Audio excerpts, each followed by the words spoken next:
positive repercussions, and good conversations that are founded from my short time on this stage would outweigh any personal anxieties that I may have about speaking. That these few minutes where you've opened your minds to another's experience would be the skipping stone to create a ripple of awareness throughout Fremd, Palatine, and wherever else your road may take you. Thank you.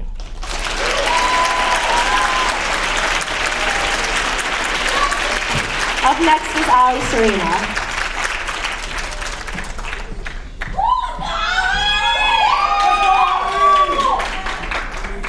Shout out to my 5th hour English class. And everyone else who I asked to be here. Just before I start, for those of you who have worksheets to fill out for your English class, I do just ask that you listen and maybe write a silly summary later that makes no sense. 2 feet, 2 legs, arms, hands, a heart, and a brain. That's all that we have, and yet we feel so much, so deeply. I want to be legendary with my whole being. I want a little person somewhere to want to be me the way I want to be Ralph Lauren. The way I want to be the accumulation of all the badass women I know and the healthy ego of some men I've met. Who do you want to be? I know who I want you to be. I want you to live life as you dream it to be. Please, whatever you love doing, don't ever stop. Don't ever become closed-minded because you decided you were done growing. Decided you were happy enough. Don't ever be happy enough. Be thrilled, be excited for the next year or the next 5. Live life like it's that part in a coming-of-age movie where the music oozing with wanderlust is blasting out of a car and you're the one standing out of the sunroof at midnight being kissed by city lights. Because life isn't going to wait for you to live it. Life doesn't wait for anyone, ever. I'm sure many of us know adults in our lives who hate their jobs. Some of us hate the ones we may have now. I don't know about you, but I refuse to ever work somewhere I hate because I've seen what the quote 9 to 5 grind does to someone. Their light is gone, they go home numb. I've seen it in teachers, even I feel that way at school sometimes, and I don't ever want that when I'm older. I don't want that for anyone, and I hope all of you find your gifts one day. Your talents, passions, and drive. I hope all of you find the kind of love that moves oceans within yourselves. And I hope you share it with those who mean the most. I hope you wake up happy 6 years from now starting your dream job. I hope we all can do this because imagine if everyone you ever collaborated with at work was as happy to be there as the little kid they once were pretending to be. A fireman, policeman, teacher, or royalty. I hope above all else you are proud of who you become when you're 95 on a porch talking to someone our age now. You can tell them what it means to live vulnerably, authentically, and honestly. That you can tell them your life story, and if they grew up to be a producer and made a movie about you, you would be proud to say, that's my life, and hell yeah, I did that. So here I stand, proud to say, hell yeah, I'm doing it. I'm doing my best, and I don't want to stop. I want to drown in the shores of life and the sunlight that it has to offer. I want to fall asleep exhausted every night knowing I'm living, knowing it's all so beautifully, vulnerably real. To stand here and tell you, we spend so much time in our own darkness, yet we don't change it because within the darkness there is light. Like a hole punched in a box, that light is you. It is everything you could be, and should step into. Most people won't because you can't see what's on the other side. However, it's warmer and brighter than where you stand now, so do it.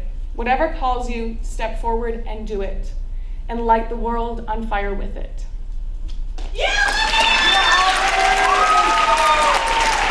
Up next, Katie Rosenwinkel.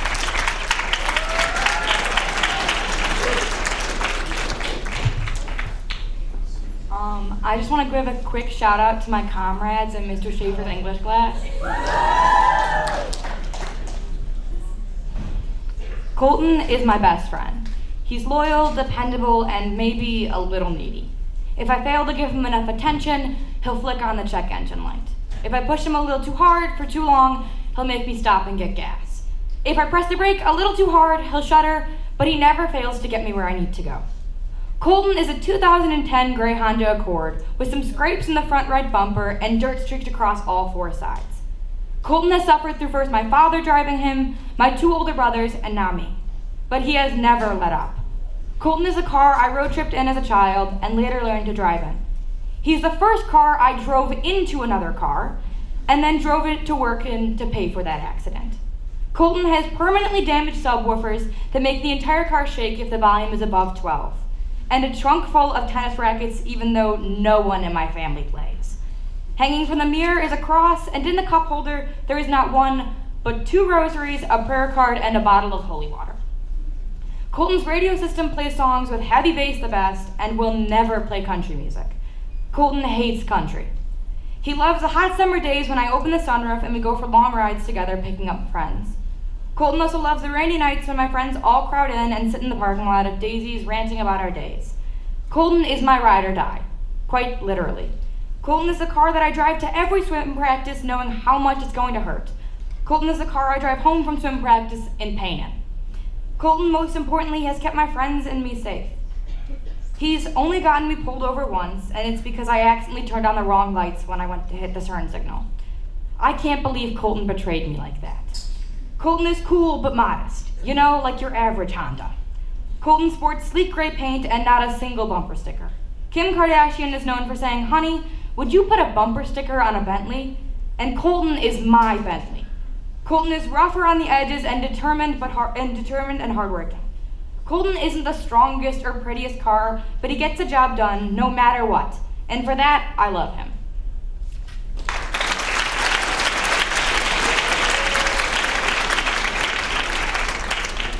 Up next is Matthew Sadowski.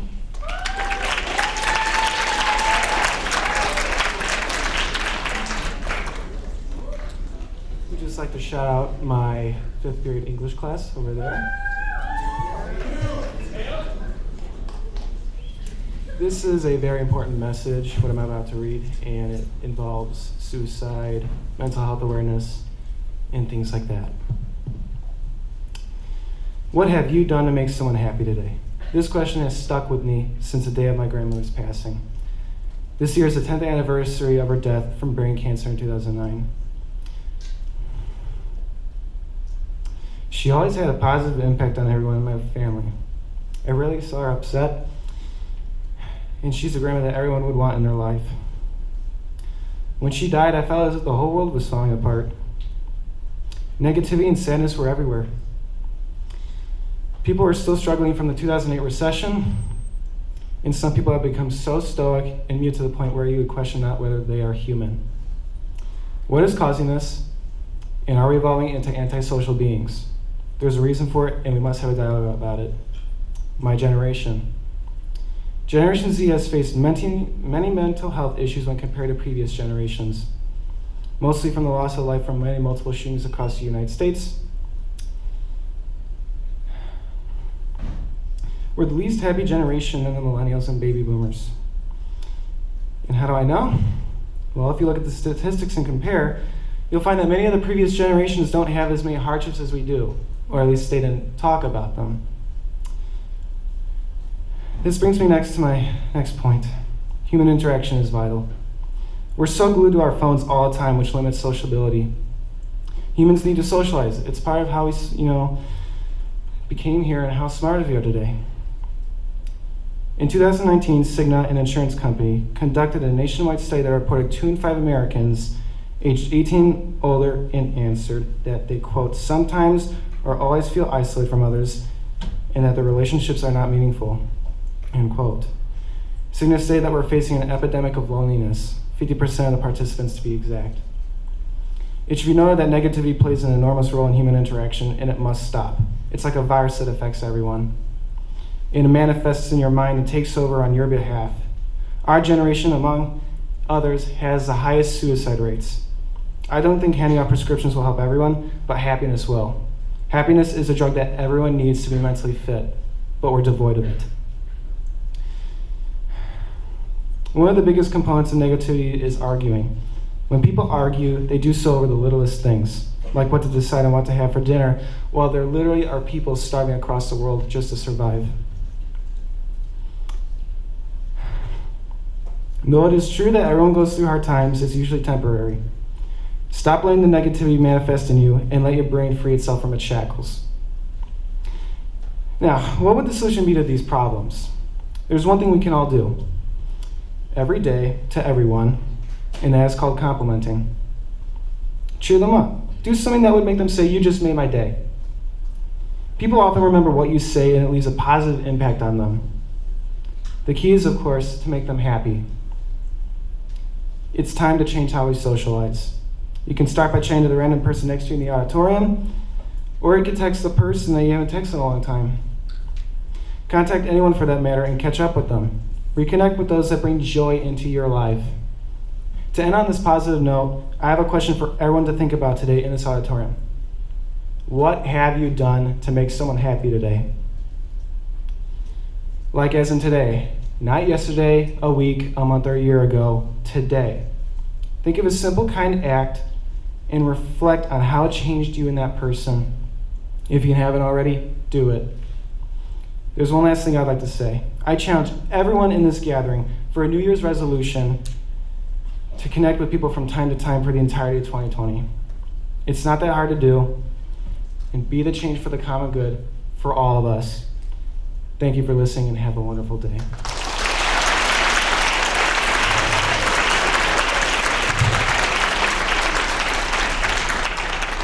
Next up is Anishka Dulokar.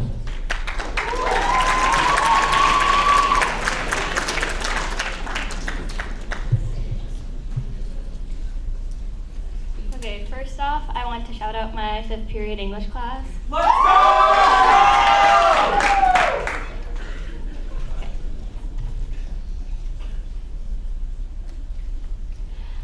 I buckled my anklets as my mom laced the flowers through my hair. I had been anticipating this moment for the past year. I walked on stage, my posture taut, and my eyes glimmering with excitement. I could feel the blinding spotlight fixated on me and watched as the curtains opened agonizingly slow to reveal the sea of eyes looking back at me. With adrenaline rushing through my veins, I began to dance.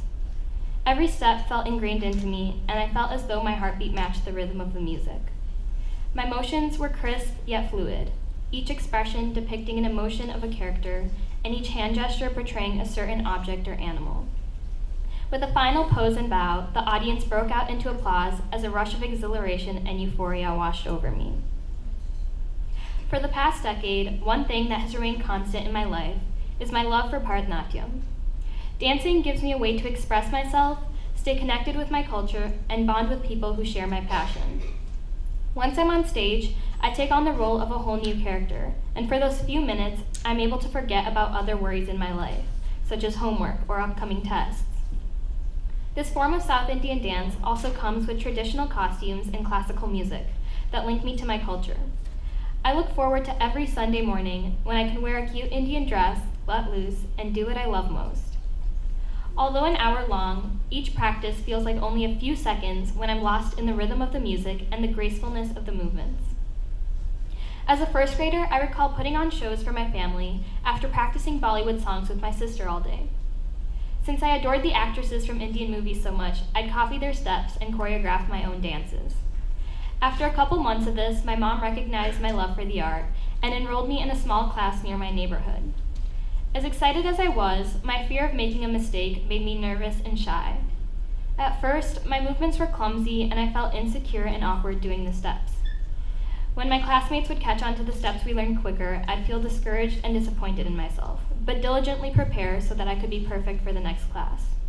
However, as time went on, picking up and memorizing the steps became easier, and my movements became stronger as my confidence grew. Through Bharatanatyam, I've also met my mentor, role model, and biggest supporter. My teacher has not only taught me the steps to dances, she's been someone I can rely on for advice and turn to for inspiration. I remember not practicing one week for class due to my heavy workload from school and feeling unprepared because I couldn't remember the steps. As my peers effortlessly performed in perfect synchronization, I stumbled through the song and copied others ineptly. Instead of yelling at or embarrassing me in front of everyone, my teacher sat with me after class and asked why I was neglecting practice. Through a simple conversation, we found a way to balance both school and dance, which dramatically improved my performance in both subjects. Furthermore, I've been able to make friends with people who have the same passion as me. I consider my dance friends to be some of my closest because dancing together has allowed us to express ourselves and connect on a deeper level. They've cultivated a positive and engaging environment that has motivated me to continue. Next year will be my 10th and final year of Bharatanatyam. I'll be graduating after an Arangetram, a dance performance that lasts up to 3 hours. In the future, I hope to continue to pursue dancing, as it's an art that has allowed me to meet some of the best people, embrace my culture, and most of all, express my true self.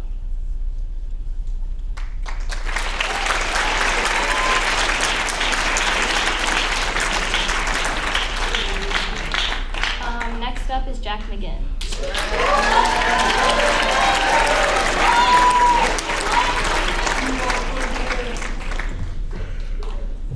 So first of all, I want to give a shout out to everyone who came to see me.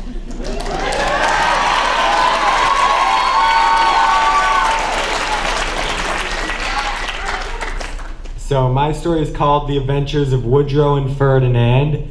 It is a historical fiction narrative about our 28th president, Woodrow Wilson, and his pet gator, Ferdinand.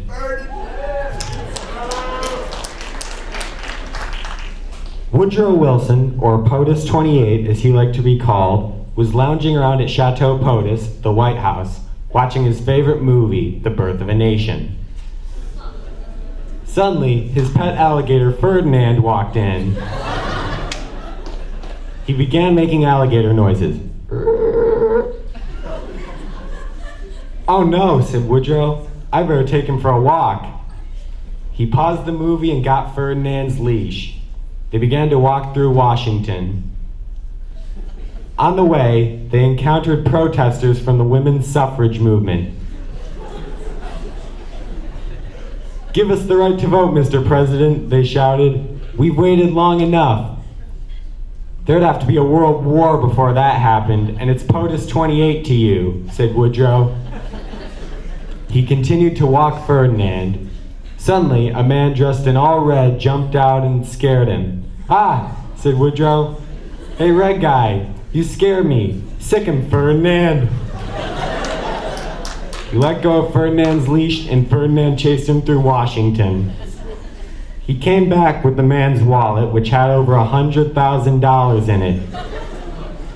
"Yo, nice, Ferdinand," said Woodrow. "You got us some dough. To celebrate, I'm going to put myself on the $100,000 bill for my new Federal Reserve." They began walking back to Chateau POTUS. Suddenly, Vice President Thomas R. Marshall came running out of the White House in a panic. "POTUS 28, POTUS 28, he shouted. "Germany's practicing unrestricted submarine warfare. They've sunk the Lusitania. Let's go to war." "I'm kind of neutral on the idea," said Woodrow. "What do you think, Ferdinand?" Ferdinand made some gator noises. "Well, you did always want to see the world. Now let's go to war at once." And the rest is history.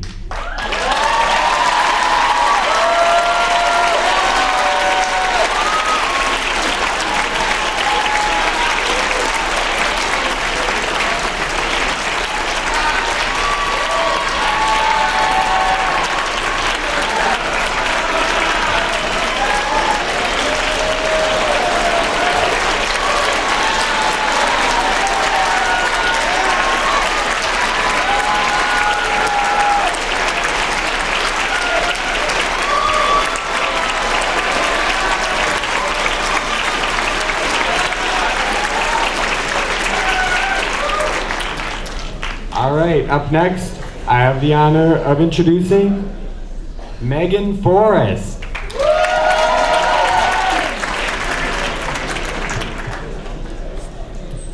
I don't know how I'm supposed to follow that. So first of all, shout out to Mrs. Ang's 5th period English class. You guys are the best. This was a college essay that I wrote at I don't know, probably 1 a.m. in my notes app, and I ended up liking it so much that I used it on my comment app, which is probably why I'm gonna get rejected, but it's fine. Okay, this was a U Chicago prompt. It was in 2015, the city of Melbourne, Australia created a tree mail service in which all the trees in the city received an email address so that the residents could report any tree-related issues. As an unexpected result, people began to email their favorite trees sweet and occasionally humorous letters. Imagine this has been expanded to any object, tree or otherwise, in the world, and share with the letter you'd send to your favorite. Oh, side note, I did get deferred, so. Dear mechanical pencil I've had since I was 14. I made a goal my freshman year, as I was prone to losing everything I let out of my sight, that I would never lose you, and I haven't. You are pink and grippy, and I've stepped on you, but you have not been lost. Not even throughout the heartache and toils of high school. You, my friend, have stuck through 3 pencil case changes in 4 years. Our bond was immature, born of a 14-year-old's love of pink stationery. It was strengthened by excellent secret keeping, no matter how embarrassing my thoughts were. Even as your dye wears off and our time together comes to an end, your loyalty is a symbol of competence and creation. You've witnessed my most intimate moments, scrawling out ideas for movies and stories and paintings, trying so desperately to capture in graphite the images racing through my head, pouring from my heart into my fingers and into you, and finally, oh finally, onto the blank white expanse where my soul can find a bed to rest.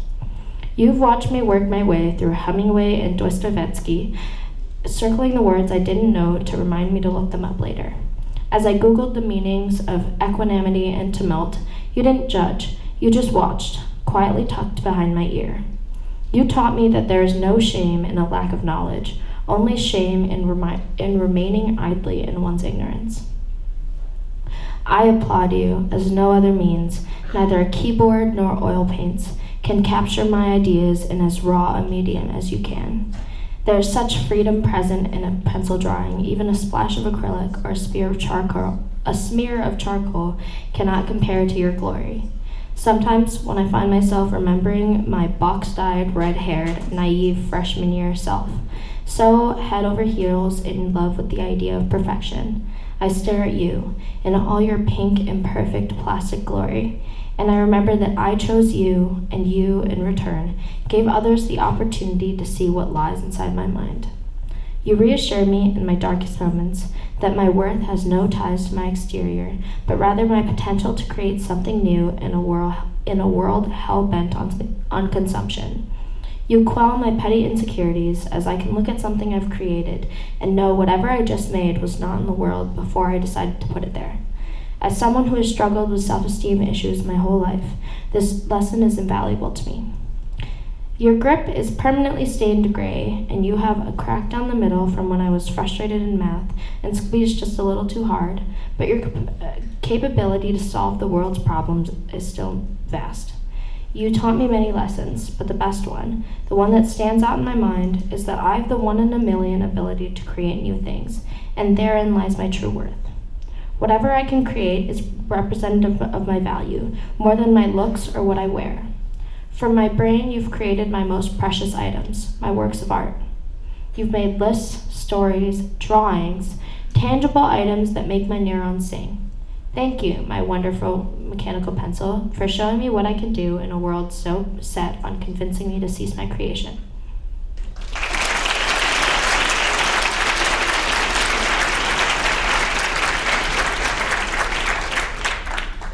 Next up is Gage Bachman.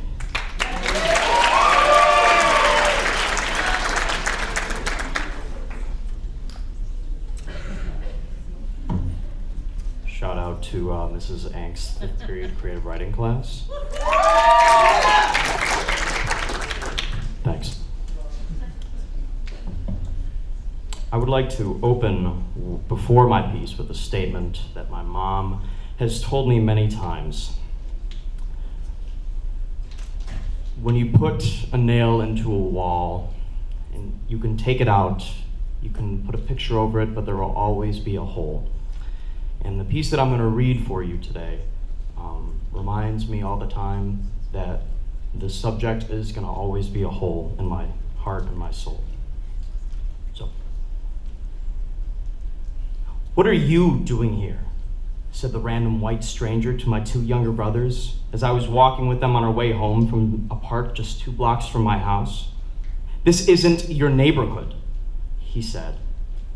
I looked at the man with confusion, taking a moment to process the words he had just said to my 2 younger brothers, Charlie and Theo, who were only 10 at the time. They too seemed to have a look of confusion on their faces, but they also looked fearful and terrified because they thought they were in trouble for something they had done. I never thought that I would hear a comment like that just 2 blocks from my house. It's not always easy living in a multiracial family, but it has taught me to see my family and the world from a different perspective than most of my peers. From within my own home, I've had to figure out what it means to be an older white brother to 2 younger black kids. I've had to learn how to be caring and compassionate, yet still set a good example for them. I've had to learn how to be colorblind, yet still be aware of the color that makes us different. For a split second, I thought having a conversation with this man would be the right decision. Part of me thought that if I could help him understand how fearful his words made the 3 of us feel in our own neighborhood, then it would have been a positive response to his negativity. Ultimately, the fact that he approached us aggressively in broad daylight made me decide not to try to change his mind or broaden his perspective, as it was unclear what his intentions were. I also thought about punching him in the face for saying something so racist and derogatory towards my brothers. In the moment, it seemed like the right decision because no person should hear those words. But to what end? Then I remembered something that my mom had said to me after another similar instance. If you condone violence, you fuel the fire for their hatred. While looking at the stranger, I thought of what she said and decided that violence would also not help fix the situation. In the end, my main responsibility in this situation was to keep my brothers safe. I decided to ignore this man's words and not engage in any interaction because the situation did not call for education or violence. I ushered my brothers forward and we continued on our way home. They quickly started to talk about sports and moved on, but I obsessively thought about the man's words all the way home and for most of the day. I wondered whether or not I had made the right decision and set the best examples for my brothers.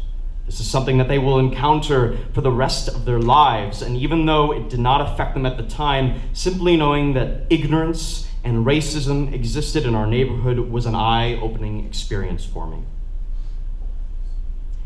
Outside of my home, I've developed different strategies to deal with racist situations. I have to decide whether to ignore, educate, or stand my ground in order to defend my brothers by any means necessary. The hardest part about dealing with challenging situations regarding my brothers is figuring out a response that is not about my ego, but is more about what is best for them. Sometimes a single word can make me want to put my fist up and fight, while sometimes a perspective can be broadened by a conversation. But sometimes a comment is not even worth a response. The challenge in life for me is knowing which one to choose. Cool.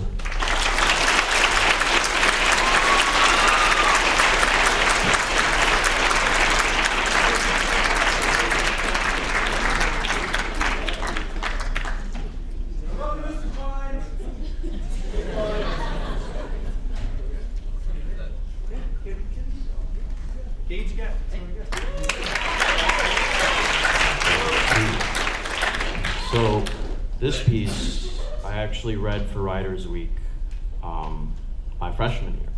And then I decided, well, I kind of want to end my high school career the way I started it, make a full circle. So here we are.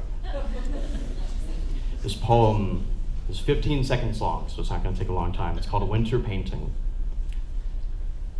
The sky turns to a dark gray as night comes near, and the last bit of warmth is gone as the sun disappears. It is January and snow lays upon the earth. The trees glow bright with their white branches, and although they are dead or dying in the bitter freeze, they look warm with comfort. In this winter painting, where the world seems to stop, where everything is frozen and obsolete, beauty still surrounds it all. Cool.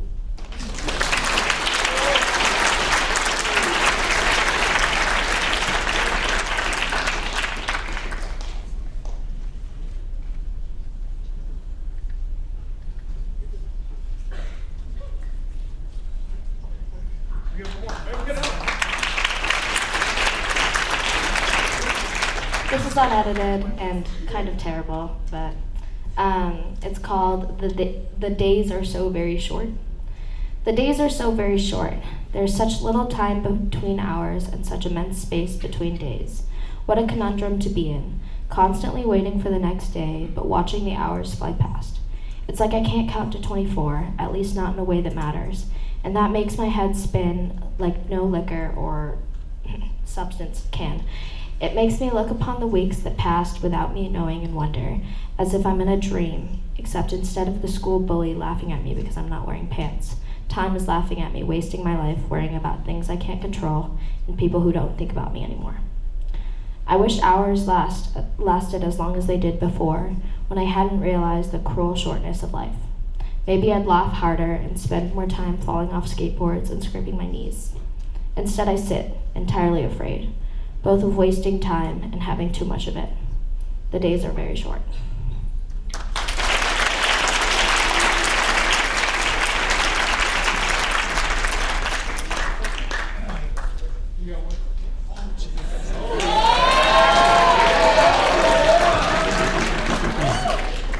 Hi.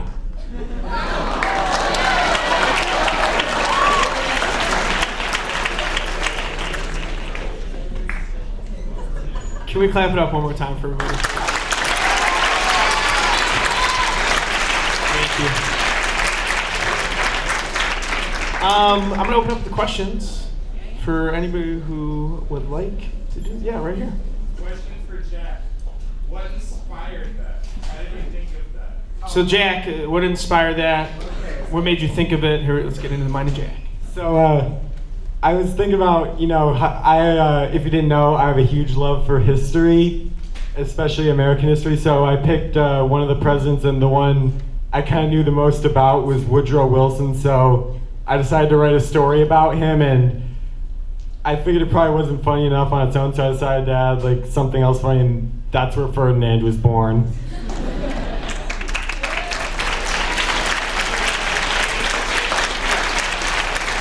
Other questions? No? Yeah? No? Where is it? Yeah, right here. This is for Ollie. Okay. Have you told that to Yum Yum? Ollie, have you told that to Yum Yum? For some context, Yum Yum is my little sister's nickname. It's a long story. So I shared it with my family when we were out to dinner having sushi, but I think she may have been more focused on her sushi than what I was saying. So yes, she's heard it, but did she actually hear it? I doubt it.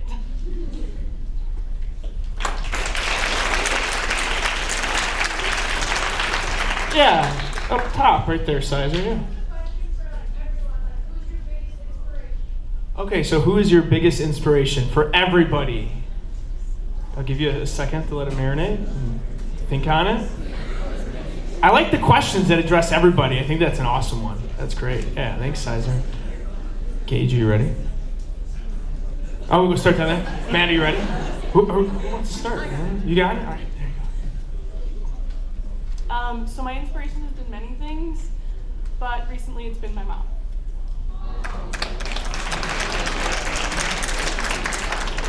So, I had context on the speech.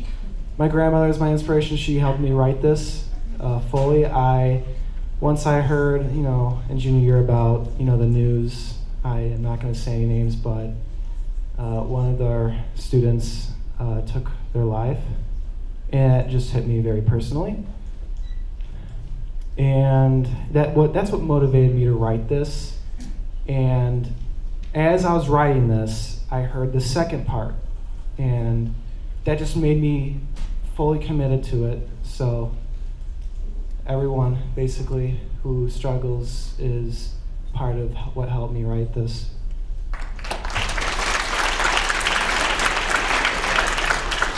Okay, so my biggest inspiration is Mr. Klein's brother, Mr. Klein. I think he's up there somewhere. Yeah, there you are. Hi, Mr. Klein.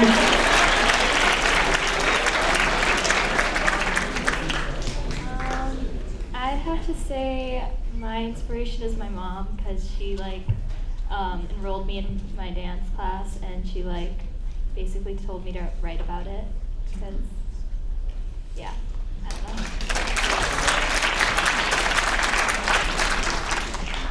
My inspiration is probably this artist on Instagram, Peter Draws. He used to post these pictures of drawings and have little blurbs in the bottom, and I would just read them and want to write.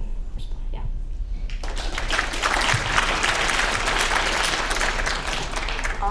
I would say my brothers, because they're both really good writers and they're just great people. I don't know if she's still in here, but my best friend, Kara, if you're in here, just wave your arms at me. Are you in here? So she's my inspiration.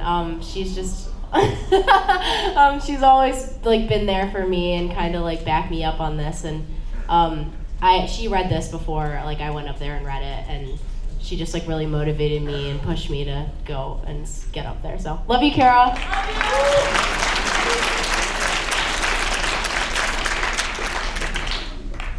I would say, of course, my parents, my mom, who's sitting right there. Hi, Mom. So my brothers, Charlie and Theo, they bring up a lot of topics that I think are very hard to talk about, especially as a white person talking about racial injustice, but they inspired me to think past that, and rather than thinking of racial injustice, it is just pure injustice. So, thank you.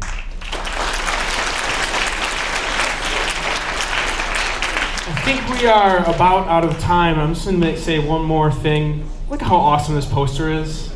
I'm getting one, okay? Otherwise, you guys have been fantastic. Thank them one more time, and thank you too. Have a great rest of your day.